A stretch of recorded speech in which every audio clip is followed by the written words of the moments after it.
Okay, well, I'm waiting for my car to be tested at a test centre, so I thought I'd just go live with this. This is the tweet stream I did earlier, because I had this funny thought. I did a YouTube video earlier looking at one particular aspect of the case on Tommy's appeal, which was one comment by Ezra Levant that the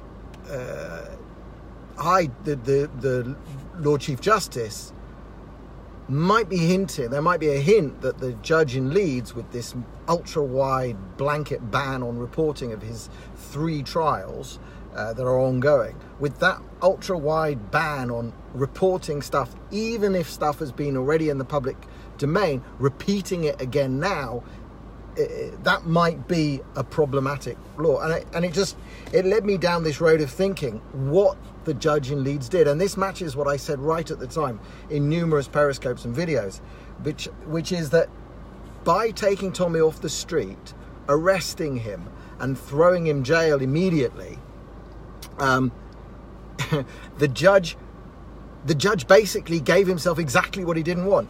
He imposed this restriction to try and limit reporting whilst the trial was going on, and that may or may not be legal, that may or may not be an overreach of his judicial power, but that's what he did. So he had, okay, from the British legal standpoint, which I understand because I've been a juror, I've never worked in the law, but I understand that the British jury system, whereby you try and restrict access to all information in the entire public domain in case a juror sees it, is different from the American, where you sequester judges, where you sequester jurors and take them away. By coming out with his ruling, by then going and arresting Tommy, he saw Tommy outside his court doing a live stream, and a second goal jumped into his head. And the second goal was, I can be the judge that sends Tommy Robinson to prison. I'll be a hero. And bingo, he did it.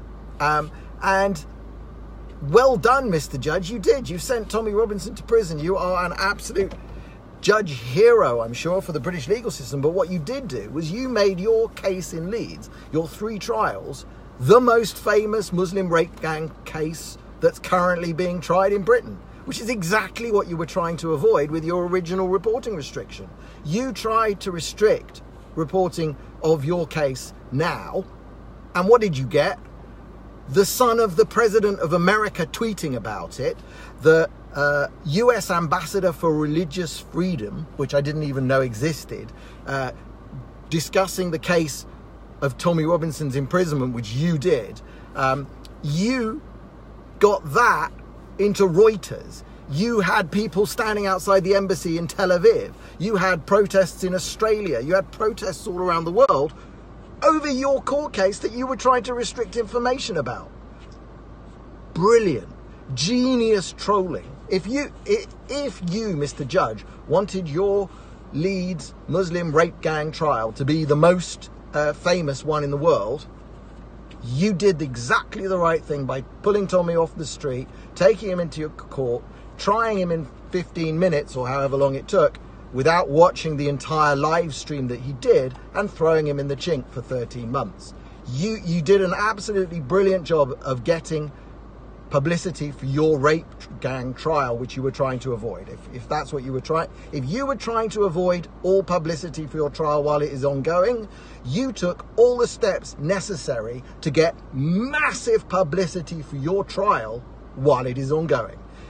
I would say, you, Mr. Judge in Leeds, you are in contempt of your own court.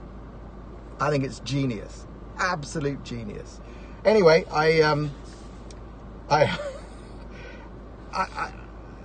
almost speechless when one kind of looks at it that way, the level of dumbness. Because as I said way back when, in one of my first periscopes, just after he was arrested, I said the judge should have warned Tommy, told him to stop and warn him. He wasn't there with bad intent. He asked the police, he asked everyone, he tried to comply. He did everything possible to try and comply with both his original contempt and the reporting restrictions in this new case, but he fell foul of restrictions that maybe this appeal court will decide that the restrictions that sent Tommy to prison were actually not viable restrictions in the first place. So well done, Mr. Leeds judge. You have made your rape gang trial one of the most famous that's ever going to be. Brilliant.